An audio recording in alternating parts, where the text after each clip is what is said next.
Hey, it's Wani again at CD Wani, and if you like humor or adventure stories told in story form, you are at the right place. Welcome to my world.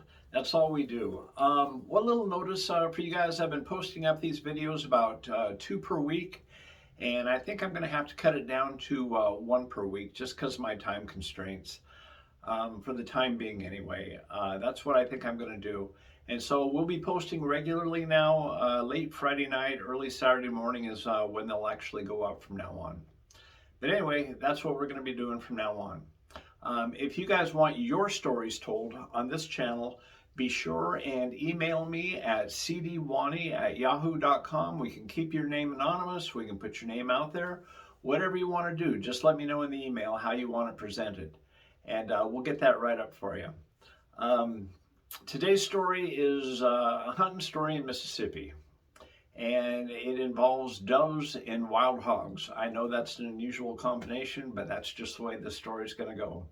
So if you are enjoying this channel, be sure and hit subscribe. If you like this video, give that like button a little tickle. If you want to be aware of upcoming stories as we post them, be sure and click on that bell. And I really appreciate the traffic, guys. If you enjoy these stories like I do, we're all having a great time here.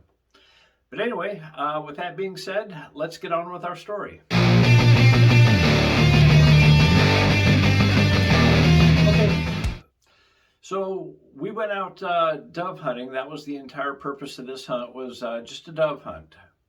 And it's important to note that, like any other state, Mississippi has its very specific hunting seasons, but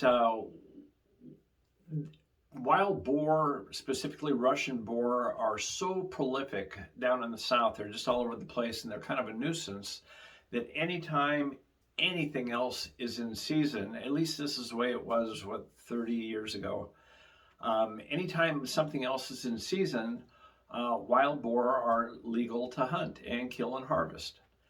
And so we were out dove hunting that day, and dove hunting, it's not serious hunting by any stretch of the imagination. We had with us our buckets. It's a 5-gallon bucket with a padded seat on top, and it's lined all inside, and you fill that with your ice and your beer. I know, firearms and alcohol, what could go wrong? But it's the South. And so it's just the way we did things. But anyway, we'd sit there and we'd have an open beer by us and be screaming at each other. Hey, there's a dove coming down your left side. Hey, there's a dove coming down your right side. And me or Russell, we'd knock it out of the sky, go collect it, throw it in our game bag.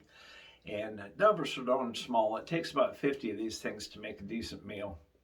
And so we went up there, a couple boxes of shells apiece, and we're knocking them out of the sky. We're going to take them home, wrap them up in bacon, and cook up the breasts.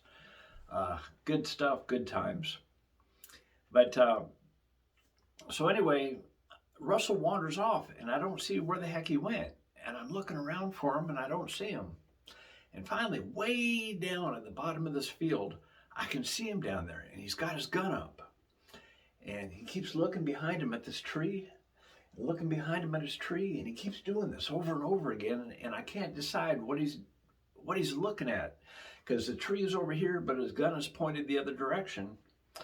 And all of a sudden, he just unloads. Bam, bam, bam, and he throws down his gun, and he scrambles up this tree as quick as he can. And he's sitting up there, he's breathing hard, and he keeps looking down behind him. And there's got to be something going on down here. I don't know what it is. So I wander on down the hill. I'm like, hey, Russ, what's going on? And he goes, careful, stand back. And I'm like, oh, man, I don't know what.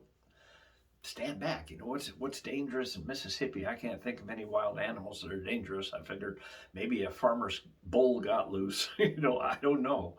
But he starts coming down out of the tree, and we walk over, and he emptied out his shotgun on this hog. And he knocked it down. He killed it. All we had, if you're familiar with hunting and calibers and shotgun loads, all we had was number 8 bird shot, which is, it's not very effective except for killing small birds.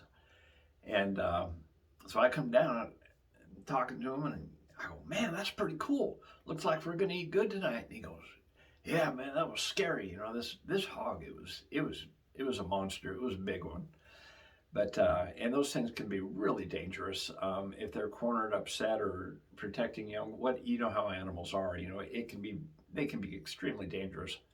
And Russell goes, "Man, with number 8 bird shot, that's all I had. Why didn't you come down and help me?"